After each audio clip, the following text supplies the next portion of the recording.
আজকের গল্পটা এমন এক রহস্য নিয়ে যা শুধু একটা হারানো ঘড়িকে কেন্দ্র করে নয়, বরং এর পেছনে লুকিয়ে আছে সময়, ভালোবাসা আর উদ্ভাবনের এক অসাধারণ কাহিনী। চলুন এই রহস্যের গভীরে প্রবেশ করা যাক। গল্পের শুরুটা হচ্ছে আজ থেকে অনেক বছর আগে, ১৮০১ সালে ইংল্যান্ডের উডব্রিজ নামের একটা শান্ত কুয়াশাচ্ছন্ন গ্রাম। দেখতে একদম ছবির মতো শান্ত, কিন্তু এই শান্তির নিচেই কিন্তু একটা রহস্য দানা বাঁধছিল।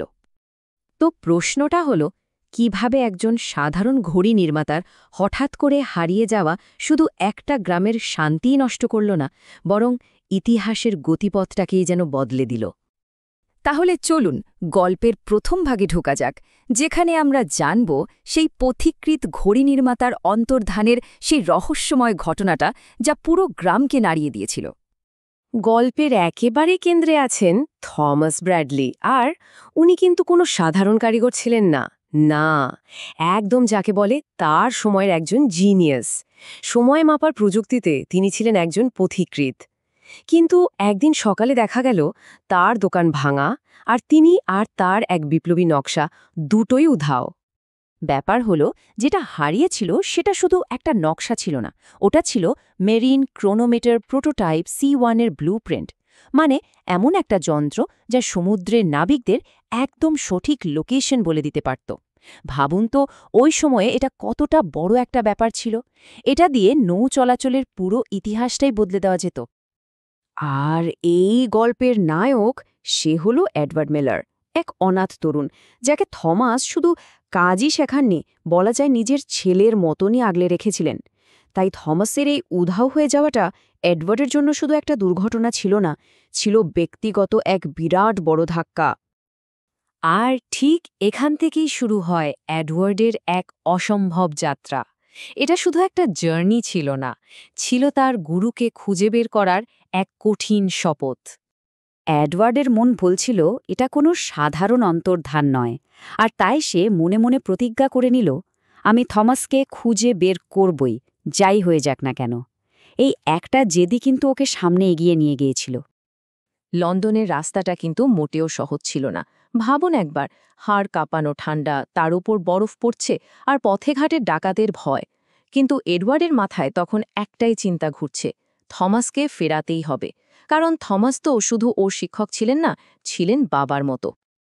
অবশেষে লন্ডনে পৌঁছে সে এমন এক সত্যি জানতে পারল যা একেবারে অবিশ্বাস্য। একদল শিল্প গুপ্তচর, যারা কিনা ঘড়ির পুরো বাজারটা নিজেদের হাতে নিতে চায়, তারাই থমাসকে কিডন্যাপ করেছে। কেন? ওই বিপ্লবী নকশাটার জন্য। এডওয়ার্ড তখন একা, কিন্তু ওর ভেতরের জেদটা একটুও কমেনি। এবার গল্পটা পৌঁছে গেছে ক্লাইম্যাক্সে। সামনে অপেক্ষা করছে এক রুদ্ধশ্বাস সংঘাত, আর এটাই হবে এডওয়ার্ডের সাহসের আসল পরীক্ষা। অনেক খোঁজাখুঁজির পরে এডওয়ার্ড শহরের এক কোনায় একটা পরিত্যক্ত কারখানার খোঁজ পেল। দরজার ফাঁক দিয়ে একটুখানি আলো আসছিল, আর সেটাই ছিল ওর একমাত্র ভরসা। ভেতরের পরিবেশটা ছিল কেমন যেন গা ছমছমে, অন্ধকার। ভেতরে ঢুকেই ও দেখল এক কোনায় বাধা অবস্থায় পড়ে আছেন থমাস। শরীর দুর্বল, কিন্তু চোখে মুখে একটা অদ্ভুত আত্মবিশ্বাস। এডওয়ার্ডকে দেখা মাত্রই তিনি হাসলেন আর বললেন, আমি জানতাম তুই আসবি এড। একবার ভাবুন, শিষ্যের ওপর গুরুর বিশ্বাসটা ঠিক কোন পর্যায়ে ছিল। কিন্তু ঠিক তখনই গুপ্তচররা ওদের ঘিরে ফেলল। পালানোর আর কোনো রাস্তাই খোলা ছিল না। হঠাৎ এডওয়ার্ডের চোখ পড়ল কোনায় পড়ে থাকা একটা ছোট্ট যন্ত্রের দিকে। এটা থমাসেরই বানানো টাইম শিফটার। জিনিসটা ছোট, কিন্তু এর কাজ মারাত্মক। সুইচ চাপলেই কান ফাটানোর শব্দ আর চোখ ধাঁধানো আলো বের হয়, যা শত্রুকে কিছুক্ষণের জন্য একদম হতভম্ব করে দিতে পারে। থমাস প্রায় ফিসফিস করে এডওয়ার্ডকে বললেন, অ্যাড, এটাই তোর মুহূর্ত। গুরুর ইশারা পেয়ে এডওয়ার্ড আর 1 সেকেন্ডও দেরি করল না। যন্ত্রটা ছুঁড়ে মারতেই চারদিকে বিকট শব্দ আর আলো, আর সেই সুযোগেই সে থমাসকে নিয়ে কারখানা থেকে বেরিয়ে এলো। বিপদের মেঘ তো কেটে গেল, আর এরপর শুরু হলো এক নতুন অধ্যায়। এবার আর কোনো ষড়যন্ত্র বা অন্ধকার নয়, এবার সময় উদ্ভাবনের আলোয় চারদিক আলোকিত হওয়ার। গ্রামে ফিরে আসার পর থমাস এডওয়ার্ডকে একটা খুব গভীর কথা বলেছিলেন। তিনি বলেন, উদ্ভাবন মানে শুধু কোনো যন্ত্র বানানো নয়, এটা মানুষের ভেতরের একটা আলো, আর আজ সে আলোটা তোর মধ্যে জ্বলে উঠেছে। থমাস বুঝে গিয়েছিলেন এডওয়ার্ড শুধু তাকে বাঁচায়নি, নিজের ভেতরের উদ্ভাবনী শক্তিটাকেও খুঁজে পেয়েছে। এরপর তো ইতিহাস। গুরু আর শিষ্য আবার একসাথে কাজে লেগে পড়লেন। দিনের পর দিন, রাতের পর রাত অক্লান্ত পরিশ্রম, আর তার ফল হিসেবে জন্ম নিল সেই চূড়ান্ত ডিজাইন, C2 মেরিন ক্রোনোমিটার। আর তাদের এই আবিষ্কারের প্রভাব এক কথায় যুগান্তকারী। এই ক্রোনোমিটারের জন্য সমুদ্রে জাহাজের দিক হারানোর ভুল প্রায় বন্ধই হয়ে গেল। যে যাত্রায় মাস লেগে যেত সেটা কয়েক সপ্তাহে নেমে এলো। আর সবচেয়ে বড় কথা হলো, নাবিকদের জীবন অনেক বেশি নিরাপদ হয়ে গেল।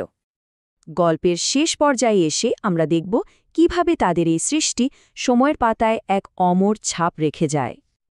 জীবনের শেষ দিকে এসে একদিন থমাস খুব শান্তভাবে এডওয়ার্ডের কাঁধে হাত রাখলেন আর বললেন, আমার কাজ শেষ, এখন পুরো পৃথিবী তোমার নতুন আবিষ্কারের জন্য অপেক্ষা করছে।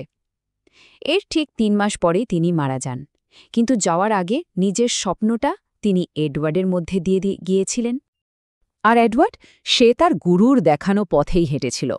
থমাসের মৃত্যুর পর এডওয়ার্ড মিলার হয়ে ওঠেন ইংল্যান্ডের সর্বকালের অন্যতম শ্রেষ্ঠ ঘড়ি প্রকৌশলী।